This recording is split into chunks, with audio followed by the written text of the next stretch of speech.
Welcome back to the Discount Property Investor Podcast. Our mission is to share what we have learned from our experience and the experience of others to help you make more money investing like a pro.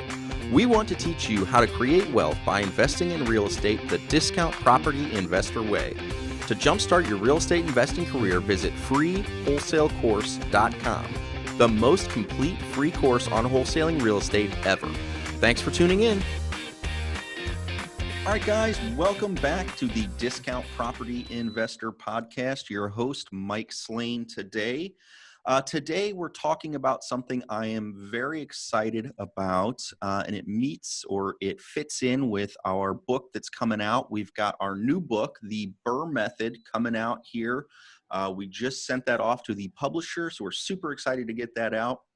And one of the things involved in that Brrrr method when you're buying, renting, rehabbing, and refinancing those properties is the renting and the property management. And today we've got Laurence Jankelow on.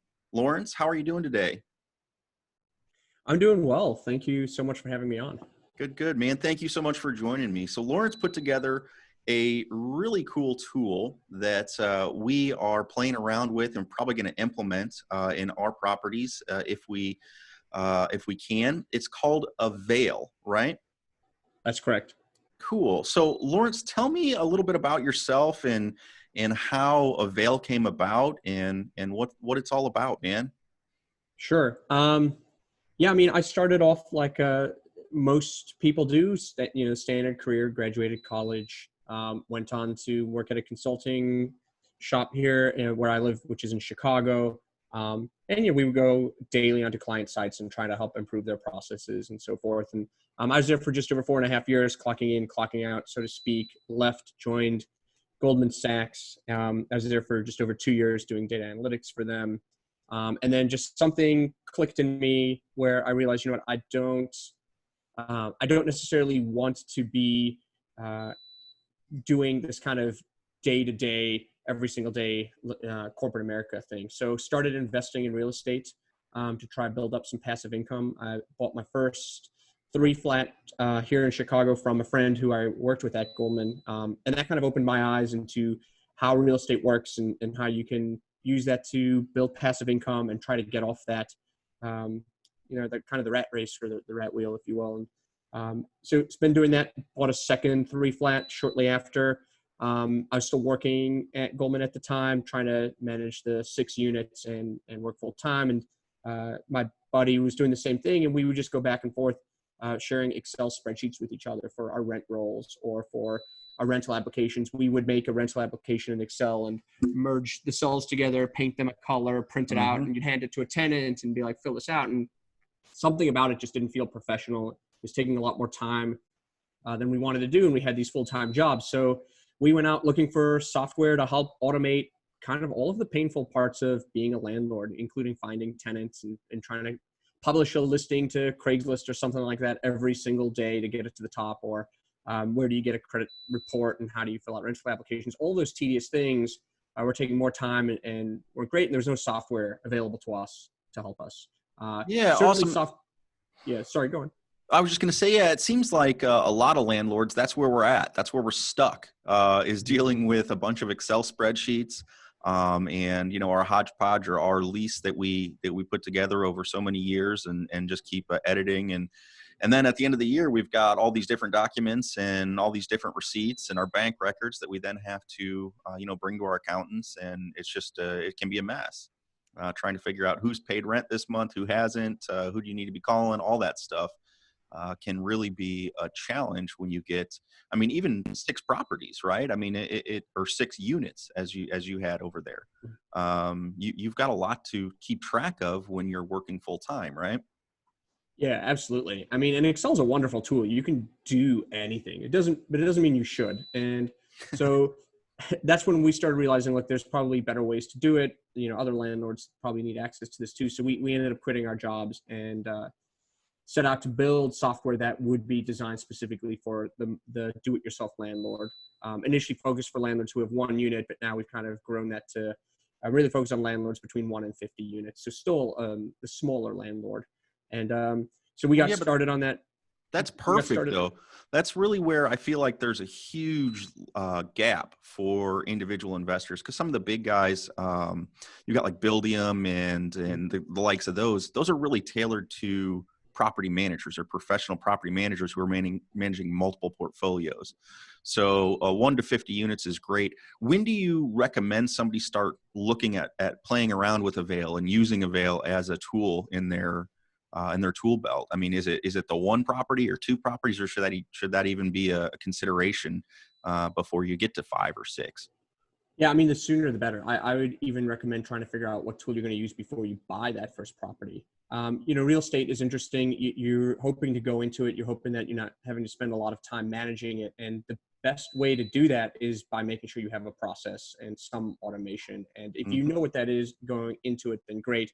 I'd say it's most valuable for a single unit landlord, because that person is likely less professional, doesn't necessarily know what to do. And if you have a software that automates the process for you, it's typically going to bake in the right things to do at the right time. And then you can take that out of your headspace a little bit. So I'd recommend it for that. Certainly it's useful for someone with 9 units as well, where you know the process at that point, but you can't afford to spend the time like you used to be able to. So but super valuable, I'd say, for anyone under 50 units. Okay, and then so why? And I'm just because I'm curious, why up to 50 units? Is that where your software kind of caps out, or is it just at that point you really recommend getting somebody in to help you, or what's the thought process? Yeah, this is part of the lessons learned when we started a startup, was trying to get to a niche audience, because Hmm. it's hard to design something that's super great for everybody. If you try to do that, it's going to end up being really crappy. And so our niche was going to be the smaller landlord. And the way smaller landlords view the world is different than someone with 500 units or 1,000 units. Yeah. I tend to think of those really large players with 1,000 units. They're probably not stuck so much in the day-to-day mentality. They probably have a full team supporting them, doing a lot of the work. And what they're probably more focused on is the accounting. How do I continue to grow the portfolio? Whereas someone with 50 units, 9 units, they may want to grow their portfolio, but most of their time right now is probably stuck in just getting past this weekend where you have to do showings and you want to go home and spend time with your family. Yeah, and Um, that's exactly, and that's where we're at. I mean, again, I think that it's definitely where our target audience. I mean, most of our listeners, I think, are getting into real estate, learning how to wholesale, and then realizing that they don't want to be stuck wholesaling, because wholesaling is a full-time job for most people. And that's one of the things that we're continuing in our education programs, is teaching people to start acquiring rental properties right out of the gate using the Brrrr method. So it really can be, and again, I mean, just to say that under 50 units is a small time. That's really eye-opening, hopefully, for a lot of people to think like, wow, if you own 40 properties, like that's not big fish. And it really is. It's amazing. It's an amazing thing to own 40 properties. And yeah, so that's really cool. Okay, good. So let me ask you this, and this one is kind of going off script here. I'm just kind of shooting from the hip. What is Avail's like strength, or what are some of the things that landlords can use it for that are really going to make it shine or make it a real integral tool for them? Sure, absolutely. Well, I mean, certainly not trying to just plug Avail in general, but any software is meant and designed to help you get through the day faster, and those kinds of things. Avail specifically, I think our core strength is providing you the resource that you need without you having known that you needed it. So that's where I think it adds a lot of value to the smaller landlord with 1, 5, 10 units, because a lot of those people, they're just getting started. They don't know what they need. They don't know what they Hmm. need. I'm Hmm. thinking leases, for instance. You need a state or city specific lease that's compliant with local ordinances, that includes all the disclosures. And you might not know that to go to Google to get it. But if you're using Avail, the second you add your property to our site, you're going to get a document automatically that's for your city and state that includes all the disclosures you need. So, and that's true of the entire gambit. We help with the entire operational side of being that landlord. So you may not know where to list a property to find tenants. Hmm. With Avail, you're going to come to us, put it on Avail, but we're going to go send it to all the places that are relevant to send to, like Zillow or Trulia, PadMapper, apartments.com. So you don't have to figure that out. Same thing with screening tenants. Remember when we started, we saw a statistic that I think was in USA Today where 60% of landlords of this size just don't screen their tenants. They Oh typically my just take the gosh. first one who's willing. So Lawrence, you were talking about how landlords in this space, or smaller landlords, you said up to 60% of them don't even bother screening the tenants for their units. Is that right? Yeah, and the problem is it's not Wow. necessarily that they don't want to. I just don't think they know that they should or where to go. They may think that getting access to an eviction report or credit report is outside of their capability. And so any software to help you manage your property is going to give you access to those. And I think where Avail's strength is we just provide it to you automatically and tell you when and why you should use it. Awesome. Awesome. Okay. So that is kind of the nuts and bolts. So Avail can do the screening for you. It provides you with a state and city specific lease. What else does it do? I mean, you've got rent collections. What about like online payment? Does it do that? Yeah, absolutely. Okay. That's So fundamental to being, you want to collect your rent. That's the fun part. So okay. So then, um, what about like it does allow. notifications for people who are late? Does it? Can you get it to send your tenants like an email or a text, or just send you a notification, or how does that work or look? Yeah, all of those. So Yeah, you perfect. normally when you're setting up the lease, you'd set up, here's like the 12 months and here's 12 charges that I'm expecting. Potentially it's more if you include a security deposit or move-in fee. And those automatically get created in the system. So a tenant can log in each month to pay their rent, or they can log in one time and set up auto pay. If they're late, they will get automatic email reminders. They can adjust those settings. The landlord can adjust those settings. There's stuff in there because sometimes if a tenant is late, you want to be consistent with how you treat that. So the system will automatically charge late fees. It gives the landlord a way to maybe blame the system a little bit with the late fees and try to remove confrontation I from it a love little bit. that. I love that. Um, We were managing ourselves for a real long time, and once we crossed over that threshold, we're close to around 100 units now. We had to have a property manager. I mean, kind of like you said, you do outgrow some of the systems, and once we got there, it's nice because you can blame, oh, the property manager. I'm sorry. Oh, it's the property man.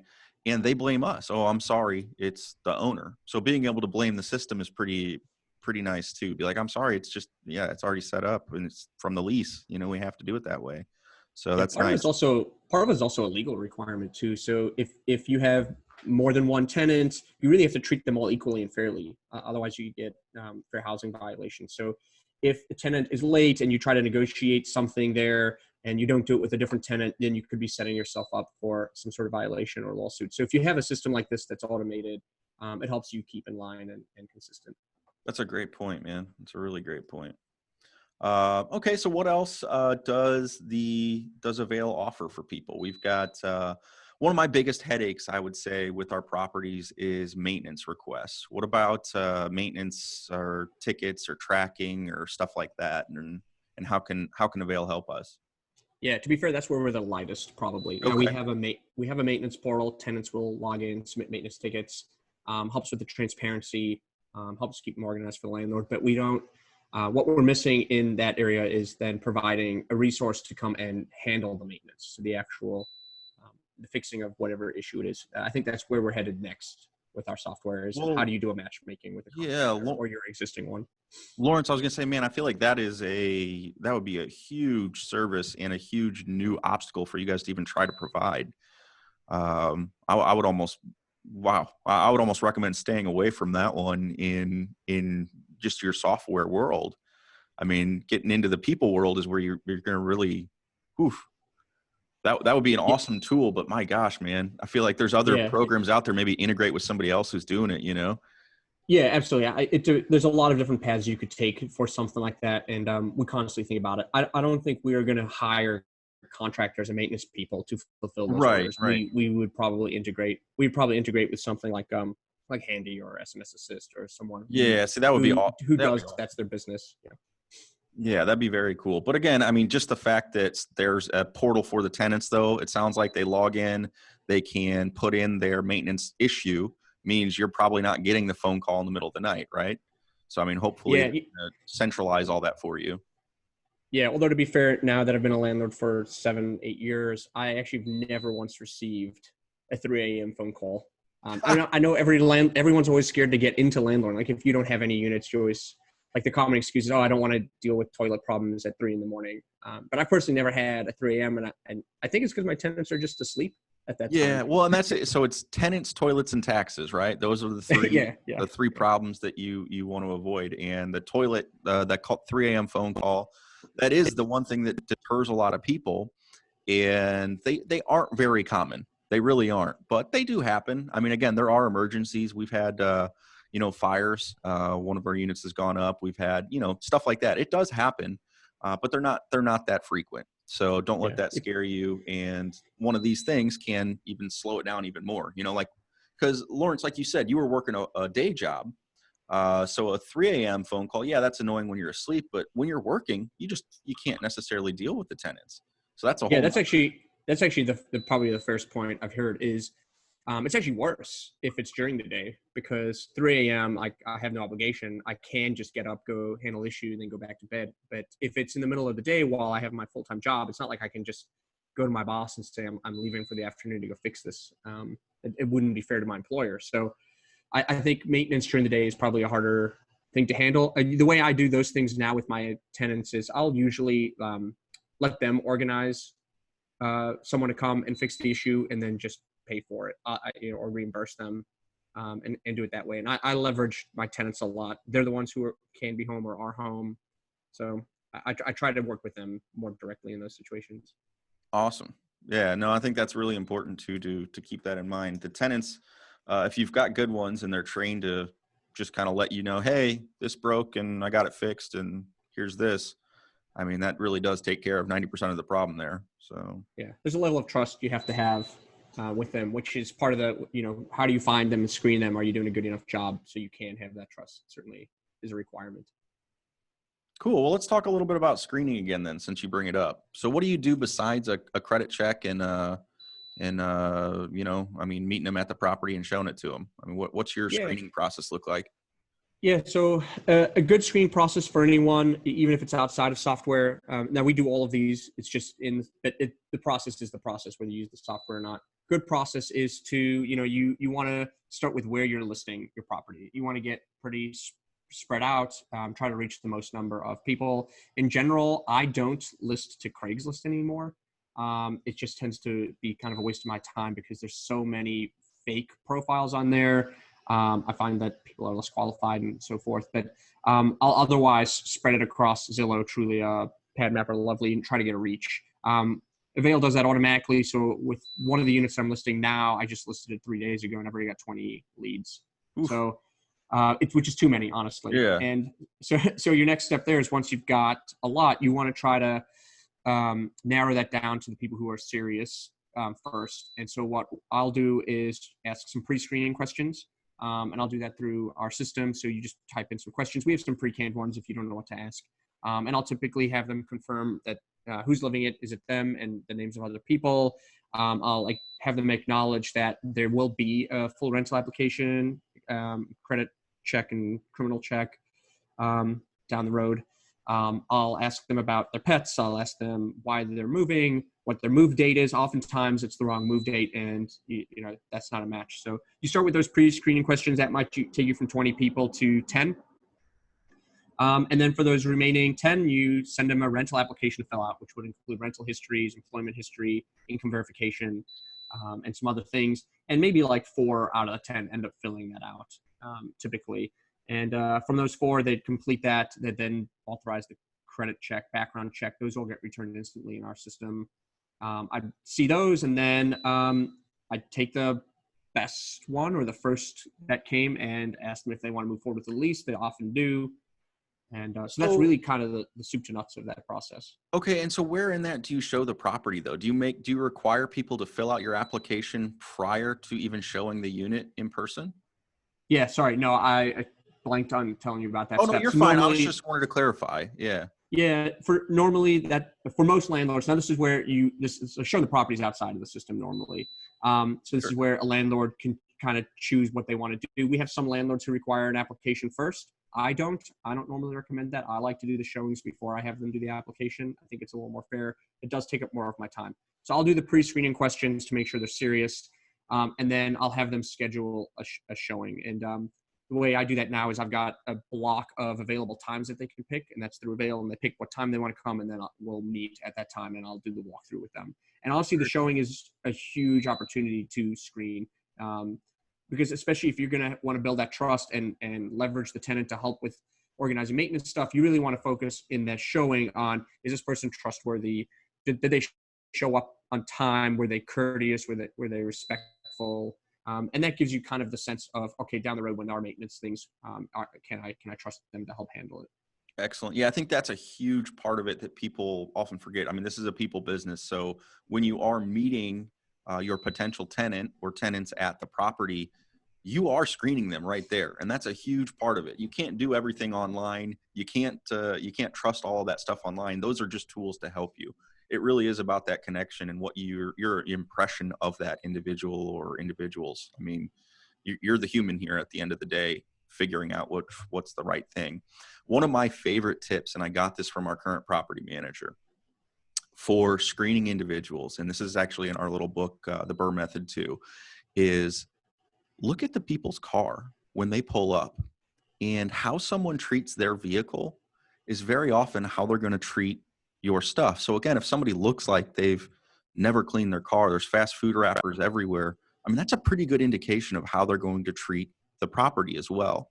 So that's one of my favorite little things. Do you have any kind of nuggets like that, or what you look for when you're meeting people? Kind of tips on screening in person? Because these are just fun to me. I like hearing what people are looking. Yeah, absolutely.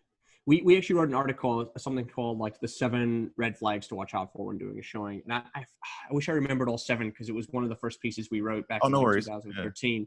One of them was, we called out like McDonald's wrappers in their car. So yeah, totally in line with what that property manager was saying.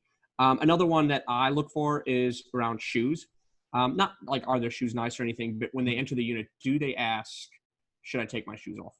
Like if it looks like so like oftentimes if it's one of the units where I don't like, the prior tenants don't want shoes, you'll see all the shoes by the door, and you'll see that the tenant has the existing tenant doesn't allow shoes. So will this new tenant kind of have the foresight to be like, oh, I want to be respectful to the person that's currently living here, and ask if I should take my shoes off. So I think there's those kinds of things. In today's age with the pandemic, I feel like are they courteous enough to bring a mask or ask about a mask or wear a mask? It was probably a new one that wouldn't have made our list in 2013, but here we are. I tend to think of what questions do they ask is relevant. Do they ask about where all the bars are and what kind of noise regulations do I have? Then they might be more of a partying, noisy, disruptive tenant. Or do they ask around like you got to be careful too in a way not to violate for housing, but if they ask like where the parks are or what good food or restaurants on there, they tend to be a little more I don't want to say restful, but more relaxed in how they're going to live in the unit. So there's a whole handful of. No, that's great. And that to me, it comes back to like thinking about a job interview. It really is, if you're going out and applying for a job and you're a candidate to be interviewed, your questions, I mean, that's really your opportunity to kind of another opportunity to impress that person who's interviewing you. So it's the same thing. I mean, you just have to use that thought as like, you're the interviewer now. So really, what is this person interested in? That's good. I like that. So what questions? And to be fair, it's also their opportunity to screen the landlord and the unit too, and they should take full advantage of that. In a case where it is someone who wants to party and have their friends over all the time, they should get a sense that this isn't going to be the right place. This landlord's probably a little too uptight for me. And they should know that and realize that and maybe not live there. I definitely think like there's housing for people who want to party, and that's fine. I price my units where I'm trying to avoid having to do a lot of maintenance. So I underprice it relative to the market, knowing that I want kind of more of a passive income, and I don't really want to have to be out there handling disputes and issues all the time. And for landlords who are okay with that, who raise the rent a little bit because they realize there's going to be a lot more wear and tear, that's totally fine. It's a good approach. So I think there is an element of the tenant also thinking about, is this the right property owner, and screening that owner to some extent too. I like that. That's interesting. Our pricing models are very, very different. We always shoot for kind of top of the market rent from our tenants, just because again, I think it might be a slightly different market too, though. Are you? We're in St. Louis, and we're mostly in the suburbs. Are you in Chicago, the city itself, or are you kind of outlying as well? Your units? Yeah, both. Yeah, both the buildings I have are close to Wrigleyville, so it's in the Okay. city. Yeah. And I mean, for us, I think the way I've got it priced is under market, but we also shoot for what I would consider top caliber tenants. So we treat them very well. Both buildings, when we bought them, we did massive investments into them. We replaced the windows, even though those don't affect rent price and don't show appreciation as so much the property, but we felt obligated to, because air quality is one of the best indicators of health, and we thought that was important. So we definitely do those kinds of things, and I think that helps us get top caliber tenants. We just also somewhat underprice them so that we don't have turnover. We get tenants who are more respectful, are more excited about it, think it's more of like a too good to be true situation, and then they just treat it better. Yeah, I was gonna say you're gonna have grateful tenants in that case. If you've got a really nice unit that's underpriced, yeah, that's a really good point. Your turnover definitely, I bet, is lower than ours. Very Yeah. cool. Very cool. All right, so we're talking about we're kind of transitioning from screening. What does a landlord need to manage properties, I guess? Let's talk about some of the nuts and bolts of managing. We've already covered some of your strategies with the maintenance, which is really cool, to kind of let them do it and just let you know what's going on and bill you. I mean, keep you in the loop, but do that. I mean, I think that's one of the biggest probably nuggets that I got out of our conversation today. Is huge.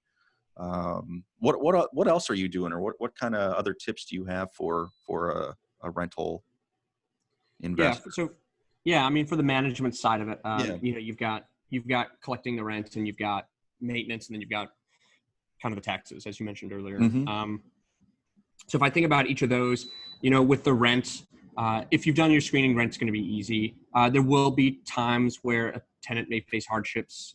We've seen a lot of that, and in that case, I think you have to realize there's a human element here, and we have to work with tenants generally. I think in the past it's always been, landlords might be stiffer on things, but this environment, I feel like that has to change a little bit. And I know this isn't necessarily a conversation around the pandemic, but certainly that changes things a little bit when there's something going on in the world. But normally, if the world was in a normal place, the rent is the compensation for the work you do as a landlord. And oftentimes you have to use that to pay a mortgage or pay expenses.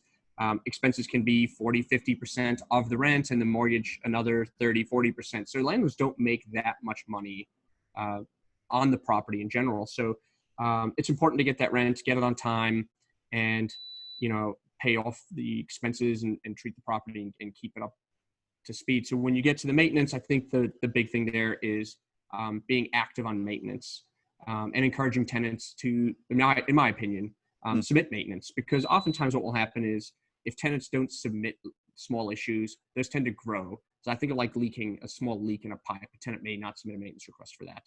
And you let that small leak go for 3 months, and all of a sudden the entire underside of the counter is filled with mold, and maybe it's rotten wood. And now what was probably just tightening something for free is now probably $1,000 to fix. And so I tend to encourage tenants to submit maintenance. I'll be the point to say like I'll get to it when I get to it. But more often than not, you want to handle those things before they get larger. I think in the same vein of preventive maintenance, change the air filters for them. They're never going to do it on their own. So, go in every quarter, change the air filters so that your HVAC system has a longer life. Gives you an opportunity also to inspect the unit quickly. If you start doing those things, I change the light bulbs for them. Wow.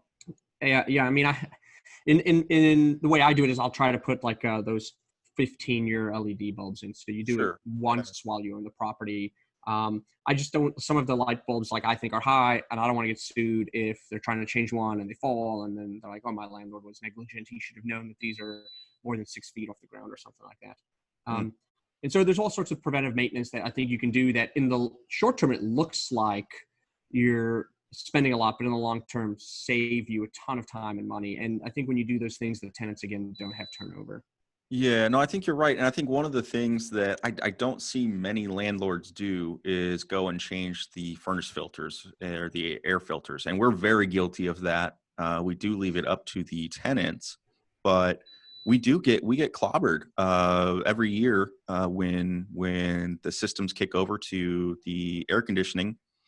We get several calls that, hey, my AC is not working. And there are a few of them where, we get charged, we'll send an HVAC tech out and we get charged $100 or so just to replace an air filter because their filter's clogged. It's very simple stuff. Now, in other times, yeah, like you said, it's much harder on the system itself and does cause property damage. By having a clogged filter, your system's working harder and it's going to die sooner. So, yeah, that's very good.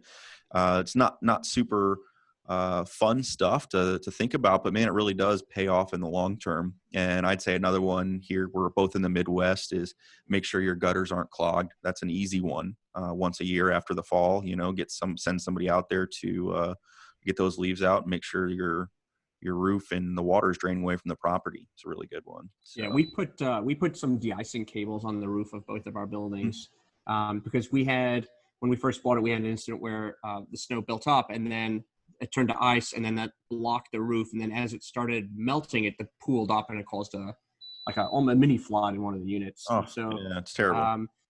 For like $200, we installed de-icing cables, and if we had done that just a month earlier, we would have saved thousands of dollars in damage. And so now in both buildings, we've installed it, knowing that we just get a lot of snow. They got flat roofs in Chicago, so you have to think about it a little bit, like what your property's like and where it's at. So, and this is that brings me to another point, is trimming the trees outside. And it was one of the examples we've used in the past as well, is if you get that tree trimmed or if you get your de-icing cables up there, one, it's the thousands of dollars of damage that you prevent from the snow falling through or a tree falling on the property, but also that inconvenience to the tenant. Just think about your life if a tree branch falls through your living room. My gosh, guys, that's such a huge inconvenience. All your stuff, you're worried about that on top of the fact the property has to be fixed. So yeah, it's a little bit of preventative maintenance is huge. So very good. That's why I like the air filter thing so much, because now I can go into each of the units once a quarter and I can just take a quick look around and see if anything looks broken or needs preventive maintenance. Like oftentimes I can just run the sink and see if it's getting clogged and fix that right there, as opposed to waiting 2 weeks and having to come back. So I appreciate that opportunity to go in and do a quick look around, and even just not just to like try to check in on the damaging it, just to see other things that may cause more damage if I don't do something now. That's great. Okay, so we've covered the tenant side, we've covered the maintenance side. Let's talk a little bit then about the tax side and how Avail can help us with that too. Yeah, absolutely. So, taxes, obviously, they're complicated.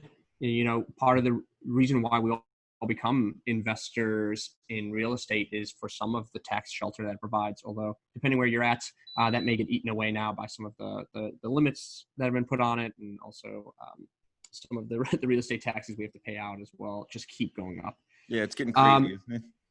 Yeah. So from Avail, this is another area that we're super light on, that we're working to improve. And I see this coming in the next 12 months, is more on the accounting and expense and tax side. Right now, all we do is we provide a report on the income side. So we know the revenue, we know the fees that have got processed through the system because your tenant's paid online. So we know all of that. We issue a report in January that's got the income side that you can plug into whatever you're using for taxes, whether it's an accountant or TurboTax or something like that. Coming soon will be the expense side of that, which we just don't have today, but we want. Gotcha. Yeah, well, the expense side is difficult though too. That's one that is very, it's going to depend on how each landlord is doing their expenses. You're going to have to enter that info into Avail if it's not, like you said, through your maintenance portal and stuff like that. So yeah, very good. Well, that's good. Again, it collects all that data, does summarize it for you at the end of the year, which is a huge obstacle for a lot of us do-it-yourselfers, especially when we're using Excel sheets. And I use that term kind of loosely because when I was using Excel sheets, I wouldn't use the Excel sheet until the end of the year. So I'd go back and have to figure out how much rent I collected, and it's not that much fun. So yeah, Avail is going to fix that problem for you, which is great. Laurence, is there anything else you wanted to talk to our listeners about today? I'm super excited to dive into Avail, and maybe we can have you back sometime to do maybe more of like a webinar style where we can kind of go in and play with the software. I'm sure some of our listeners would like that. Is there anything else you wanted to talk about today that we haven't had a chance to discuss? Yeah, I mean, certainly happy to do a webinar. I think it'd be great showing off the software. I'm proud of it. You know, when we started it, we actually couldn't find an engineer to build it for us. So, and I'm a finance major. So Ryan, my co-founder, and I, we actually just rolled up our sleeves and built it ourselves. So we tend to have a lot of pride in what we've built because we had to, go in and figure it out ourselves. Learn it. So, yeah, awesome. Yeah, and learn it. So certainly happy to do a webinar. I think for any of your listeners, one other thing I would encourage is, especially for those who don't have properties yet, or maybe only have one, is just, today's always a good day to get started and figure out how you're going to figure it out, whether it's buying your first place or it's trying to figure out how you're going to take what you do have and make it a little more robust. I think people should start thinking about the real estate investments as a side business and not just necessarily a hobby. And if you can change that mindset, you start doing things that are going to help you maximize the revenue, maybe minimize some of the expenses. Think about tenants as customers. And that business idea tends to push you in a direction that's going to make you a lot more successful. I love it, man. I love it. That is one of the things we always kind of talk about with wholesaling too, is treat it like a business. It's not a hobby. It is a business. So same thing with your rentals, 100%. By that point, you're buying a rental. I mean, somebody's living there, guys. Like you can't, it's not a joke, right? I mean, this is where someone's living. You should be treating it like a business so you can provide a higher level of service. And yeah, that's awesome. Awesome. Well, Laurence, thank you so much for coming on. Appreciate you. And like I said, let's set up a time and we'll come back and do a webinar for people that want to see some of this software and play with it hands-on. They can check it out for themselves though at it's www.avail.co. Or you can find it on our podcast. So it's dpipodcast.com. You'll check out our toolkit, and we'll have it down there as our property management software. We'll be pushing Avail for you guys as well, so you can find the links there. Laurence, again, thank you so much, man. Great, thank you for having me. This is a pleasure. All right, we'll catch you guys next time.